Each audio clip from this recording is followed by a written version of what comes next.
आज फिर लेके आए हैं बेवफाई सॉन्ग फुल और फ्री सॉन्ग जो हिंदी गाना पे है। हिंदी सॉन्ग पे लेके आए हैं, भोजपुरी में कन्वर्ट किए हैं इस गाने को।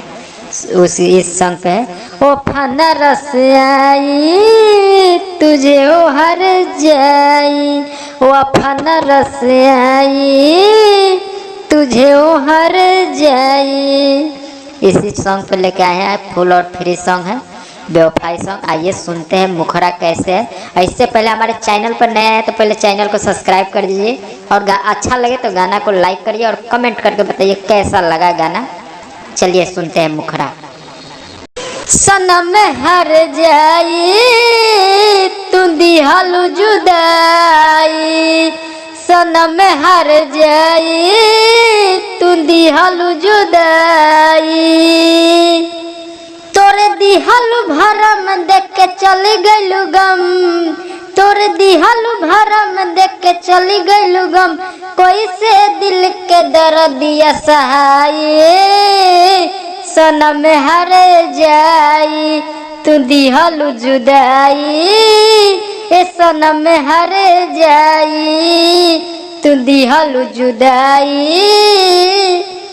एक गाने का मुखड़ा था, ये अंतरा सुनते हैं। अंतरा कैसे? इससे पहले हमारे गाने पे नए आए हैं, हमारे चैनल पर नए आए हैं तो आप लोग चैनल को सब्सक्राइब कर दीजिए, क्योंकि डेली हम ऐसे ही गाने लाते रहते हैं आप लोगों के लिए, तो चैनल को सब्सक्राइब जरूर करिए। डिबरी के जला के जिंदगी में तू तक खींच के बाती चले गइलो, तू तो साथ निभावे के क्रिया सब तोड़ के यार बदल गइलो।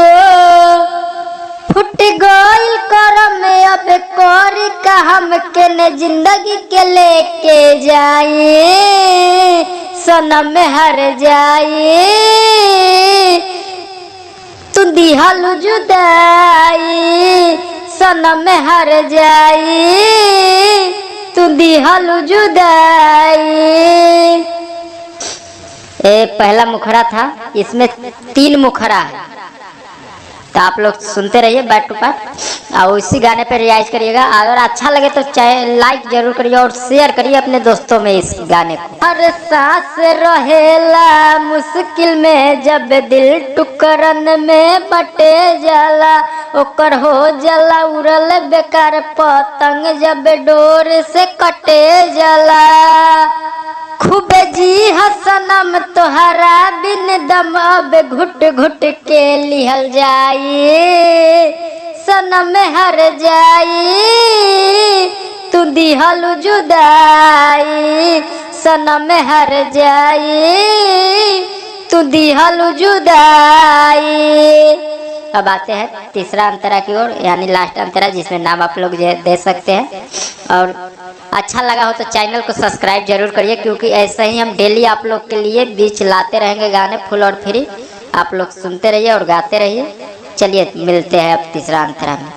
कल तक हो जाई विदाई हमार तनी साथ देवे तू आ जाइहा, इल्जाम न तो पे आ जाए रवि रंजन साथी के मौत पर आंसू बहा जाइहा।